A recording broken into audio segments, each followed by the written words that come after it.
Hello, everyone, and welcome to the Break the Isaac podcast. Today we have a special guest who's actually one of the members of our team. Mutty, would you like to introduce yourself? Hello, everyone. My name is Mutty. I'm currently a grade 11 student at UWC Isaac, Japan, and I'm very happy to be on this episode. Awesome, great. So this is part of a new series that we're doing where we get students on campus to talk about one of their passions or a project that they've been working on. Mutty, would you like to tell us a little bit about the blog that you've started recently? Yeah, so recently I've started a blog called Cambodia Through the Wide, and that is totally a temporary name. Please feel free to drop down any suggestions for a better name. But yeah, essentially, I like to view it as a journal, a collection of my thoughts and ideas about Cambodia and what's been going on from the perspective of an international student. Gotcha. That's really cool. So what was the inspiration behind making this? Just to share your thoughts and what it's like to be a Cambodian?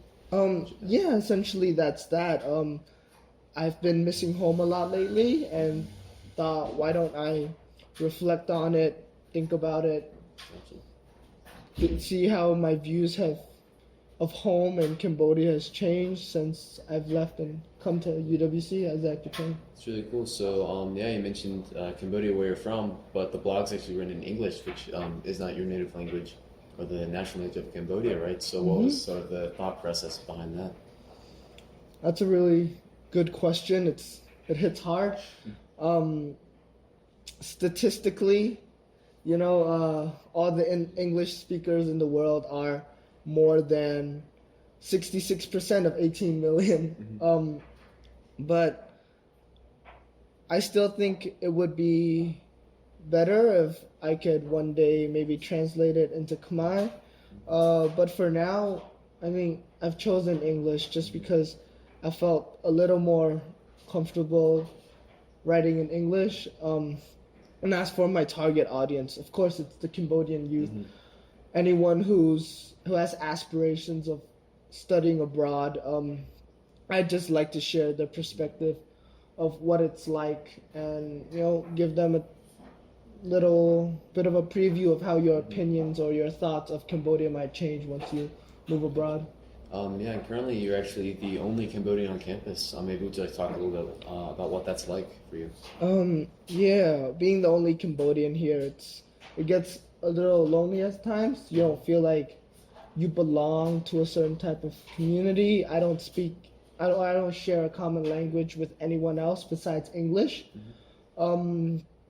Sometimes I view that as a good thing because I can learn a lot from other people, but I feel like in terms of them learning from me, there's a bit of pressure there to represent Cambodia, and I feel like I honestly might not be the best candidate, but I'm working towards it, and I think coming here has made me want to be, a better Cambodian, know more about my own country and see what I can share with people here. Yeah. So, I mean, I'm sure that Isaac in Japan at large actually has a very different culture from what you used to in Cambodia. Or, yeah, maybe not. What are your thoughts on that? How is life different here for you? Yeah, I think there are a lot of differences, but there's also a lot of similarities.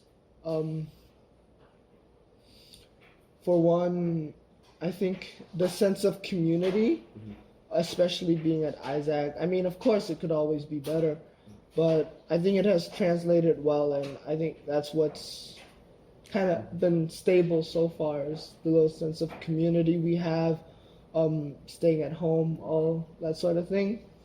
And we do also have Aeon malls back in Cambodia, funnily enough. Yeah. I didn't know that. That's interesting. So all the trips to Saku was like, being back home, going to the mall. How do you think going to Isaac in Japan's kind of changed you since you've gotten here? So before, even though, I went to an international school, I wasn't in, a particularly diverse one. And since coming here, man, the diversity, I think, is easily the biggest strength of UWC Isaac. Got to learn so much, understood so many more ideas and global issues that I otherwise wouldn't be able to grasp as much of what if I was home. Yeah, certainly I think that Isaac could definitely expand more in terms of diversity. Maybe get some more Southeast Asians or countries that have not already been represented at Isaac. But yeah, I think overall it's been great. Awesome. I mean, I know you just started your blog, but do you have any tips from maybe people who want to start their own, or any lessons that you've learned so far? I mean, I could certainly use some myself, but a few lessons I've learned is proofread. In terms of a blog, um, it's a blog is a great way to help you improve your writing. Like my writing has improved actually from just writing this. You learn to write more creatively and take a little detour from all the academic essays that you have to write for school. So Mutty, what are some of your other interests beside the blog that you have? Yeah, I think first of all, I love sports, basketball, volleyball, a little bit of football, and out of that, I like cars a lot. It's been a joy for my eyes being in Japan, seeing all the cool JDM cars. Yeah, that's about it. That's cool. So you seem to have a very kind of strong sense of your cultural identity. What are some advantages and disadvantages of having this culture so deeply rooted in who you are and your identity? Yeah, well, first of all, I don't think I know what my identity is yet. I think identity is something you build upon and grow on as you move forward in life. But I think growing up and being born and raised in like a single area of a country, I think it helps you define your identity. So I guess that's a an advantage of being strongly Cambodian.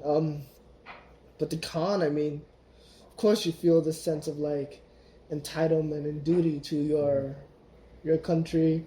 You feel like you owe something, especially like being an NC student.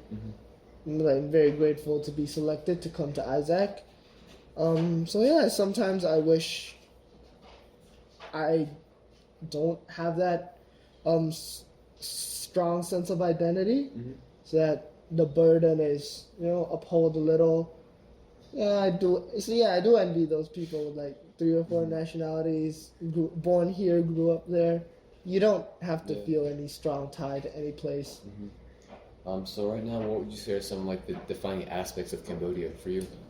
Yeah, of course. I mean, first of all, the food. Yeah. It's a unique blend of everywhere. Cambodia used to be like big trading port back in the day, long ago. Yeah. So yeah, there's a mix of French influence, Chinese, Thai, Vietnamese, our neighbors, of course. I think the music has grown a lot. As you know, we had the Khmer Rouge genocide. It happened, and it kind of cut down a lot of the culture that we have had. Music was deteriorated. It went from really lively nationalistic music to being more like propaganda music, But now there's a resurgence in music, Khmer original music at least.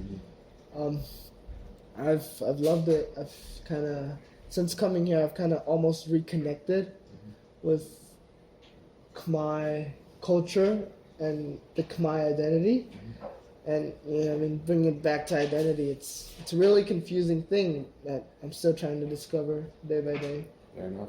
Thank you for sharing that. Do you have maybe any final thoughts or messages for our audience before we close today's session?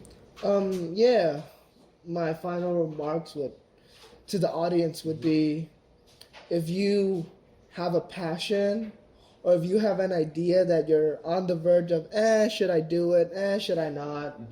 I'd say take initiative.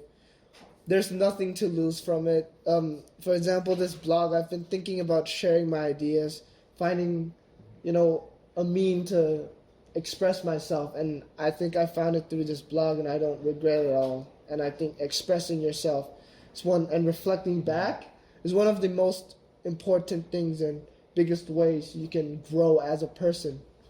So, of course. Yeah, thank you. Those are some good tips, and good luck to you. Thank you for coming on Thank our show you. today. Remember, stay cool, break the Isaac.